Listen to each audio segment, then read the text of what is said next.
Sidang lanjutan perkara pra peradilan nomor 113. Hakim tolak pra peradilan Tom Lembong, kontroversi hukum dan proses yang dipertanyakan. Jakarta Amateur News. Mantan Menteri Perdagangan Thomas Trikasih Lembong alias Tom Lembong menghadapi pukulan telak setelah gugatan pra peradilan yang diajukannya ditolak oleh Hakim Tumpanuli Marbun di Pengadilan Negeri Jakarta Selatan Selasa, 26 November. Dengan keputusan ini, proses hukum atas dugaan korupsi impor gula yang menyeret nama Tom Lembong terus berlanjut, memunculkan pertanyaan besar tentang keadilan dan prosedur hukum di baliknya. Pra-peradilan ditolak, tapi adakah yang dilewatkan? Dalam amar putusannya, Hakim Tumpanuli menyatakan bahwa keberatan Tom Lembong dan kuasa hukumnya dianggap telah menyentuh materi pokok perkara yang harus diuji di Pengadilan Tindak Pidana Korupsi, Tipikor. Akibatnya, bukti-bukti yang diajukan oleh Tom Lembong dalam pra-peradilan ini sama sekali tidak dipertimbangkan. Namun, keputusan ini memunculkan kontroversi. Para pendukung Tom Lembong menilai langkah pengadilan ini sebagai bentuk pengabaian terhadap hak-hak hukum yang melekat pada setiap warga negara, termasuk hak untuk menguji keabsahan prosedur hukum yang dilakukan aparat penegak hukum. Dalih Tom Lembong, administrasi, bukan pidana.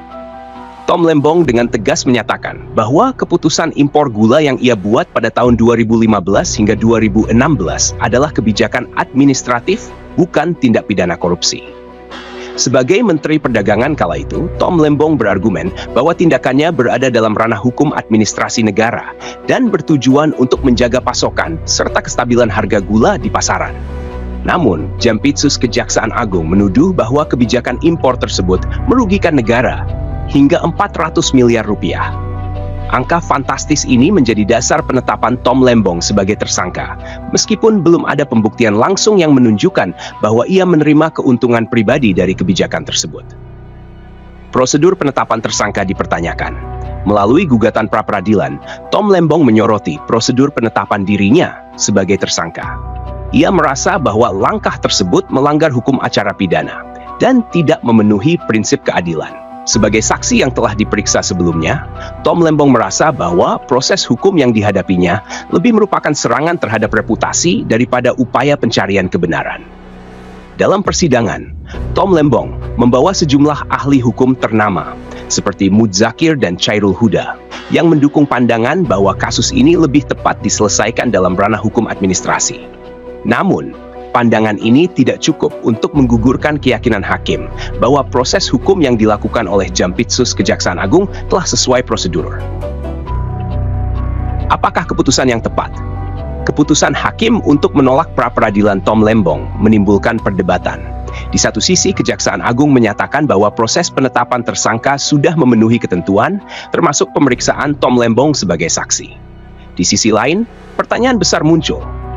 Apakah kebijakan administratif yang dilakukan dalam kapasitas sebagai menteri harus selalu dianggap sebagai tindak pidana ketika kebijakan tersebut menyebabkan kerugian negara? Para pendukung Tom Lembong menilai bahwa kasus ini merupakan presiden buruk bagi pejabat publik yang harus membuat keputusan penting dalam situasi sulit. Jika setiap kebijakan dianggap sebagai korupsi tanpa mempertimbangkan niat dan konteksnya, maka siapapun yang menjabat di posisi strategis akan terus dibayangi rasa takut dan ketidakpastian. Pentingnya kejelasan hukum. Kasus ini menyoroti pentingnya kejelasan dalam memisahkan ranah administrasi negara dan hukum pidana. Bagi Tom Lembong, apa yang ia lakukan adalah kebijakan yang berada dalam kerangka tugasnya sebagai Menteri Perdagangan, meskipun dampaknya dianggap merugikan negara. Namun, apakah kebijakan tersebut benar-benar merupakan tindakan korupsi? Hingga kini, belum ada bukti yang menguatkan bahwa Tom Lembong menerima keuntungan pribadi dari kebijakan tersebut. Langkah selanjutnya untuk tolaknya pra-peradilan ini, Tom Lembong harus menghadapi proses hukum di Pengadilan Tipikor. Bersama CS, Direktur Pengembangan Bisnis PT Perusahaan Perdagangan Indonesia (PPI), ia saat ini ditahan untuk masa 20 hari pertama sejak 29 Oktober 2024. Meski begitu, Tom Lembong berjanji akan terus membela dirinya dan memastikan bahwa kebenaran terungkap di pengadilan. Melalui proses ini, ia berharap bisa membuktikan bahwa tindakannya bukanlah sebuah kejahatan, melainkan keputusan yang diambil untuk kepentingan nasional. Pesan: Kasus ini menjadi pengingat bahwa pejabat publik tidak hanya menghadapi tuntutan berat dalam menjalankan tugasnya, tetapi juga ancaman hukum yang bisa muncul dari kebijakan yang mereka buat. Apakah ini murni penegakan hukum atau justru bagian dari dinamika politik yang lebih besar? Hanya waktu yang akan menjawabnya.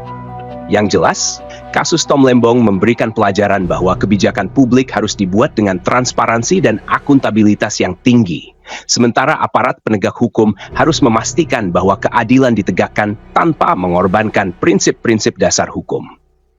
Nggak adil.